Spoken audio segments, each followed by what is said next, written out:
अब बात महाराष्ट्र की सियासत की कर लेते हैं। यहां की राजनीति बदलने लगी है। शिवसेना और एनसीपी में टूट के बाद अब महाराष्ट्र की राजनीति में 6 बड़े दल हो गए हैं। कल शरद पवार गुट ने बैठक बुलाई है, जिसके बाद पार्टी का भविष्य तय होगा। उधर चर्चा उद्धव ठाकरे और राज ठाकरे के साथ आने की भी होने लगी है।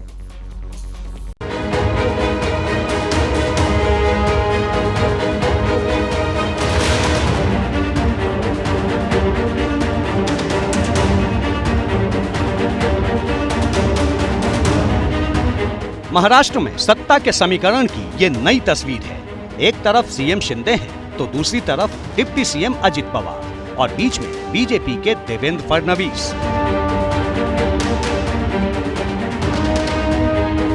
देवेंद्र फडणवीस महाराष्ट्र की राजनीति के वो चाणक्य बनकर उभरे हैं, जिन्होंने साल भर में बीजेपी की विरोधी 2 पार्टियों के दो टुकड़े कर दिए हैं।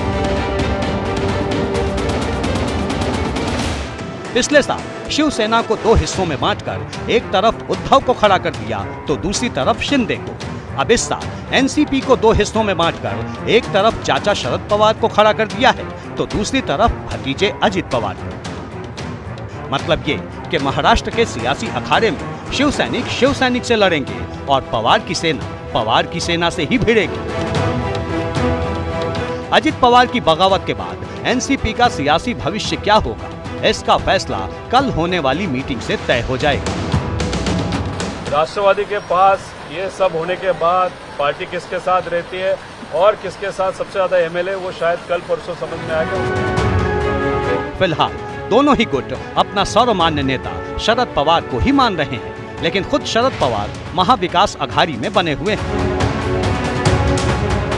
आज उद्धव ठाकरे की शिवसेना ने भी बैठक कर मौजूदा सियासी रणनीति पर चर्चा की। उद्धव ठाकरे आने वाले दिनों में पूरे राज्य का दौरा करेंगे।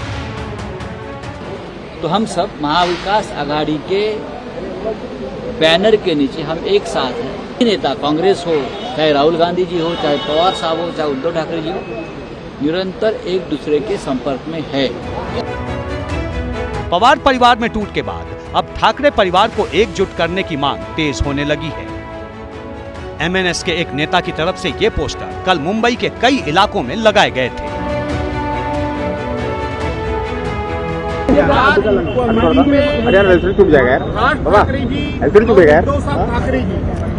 एक साथ आएंगे या नहीं आएंगे, इस बात पे कोई चर्चा नहीं हुई।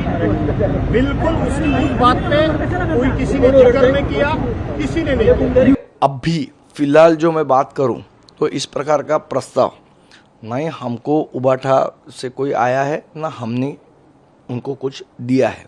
मुझे इस प्रकार की कोई बातचीत या नज़र नहीं आती। मामला मुझे नहीं लगता है कि कुछ उस प्रकार जाएगा। मौजूदा सियासी माहौल में चुनाव से पहले अगर ठाकरे बंधु एक होते हैं तो फिर सियासी तस्वीर बदल भी सकती है। वैसे सरकार में अजित पवार के आने के बाद से विभागों को लेकर तनातनी की खबरें सामने आ रही हैं। अटकलें लग रही हैं कि कुछ मंत्रालयों को लेकर बात फंसी हुई है। पद द्यायची असतात, डिपार्टमेंट द्यायचे असतात किंवा पालकमंत्री पद द्यायचे असतात, तर असे काही वेगवेगळ्या प्रकारचं मतमतांतर असू शकतं। डेमोक्रेसी आहे, प्रत्येकाला आपलं म्हणणं मांडण्याचा अधिकार आहे। शेवटी सगळ्यांचं म्हणणं ऐकून घेतल्यानंतर राज्याचे मुख्यमंत्री या नात्याने अंतिम निर्णय एकनाथराव शिंदे साहेबांनी घ्यायचा असतो। महाराष्ट्र की जो सियासी पिक्चर इस वक्त दिख रही है, आने वाले दिनों में उसी तरह दिखेगी, ये कह पाना मुश्किल है। फिलहाल देखते जाइए कि राज्य में पॉलिटिक्स का पहिया कहां तक घूमता है।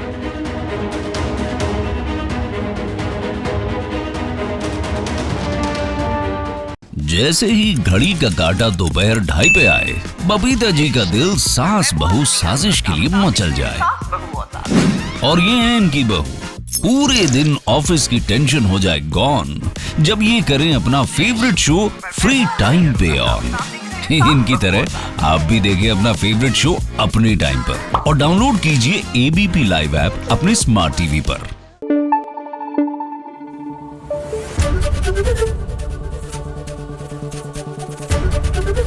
एबीपी न्यूज आपको रखे आगे।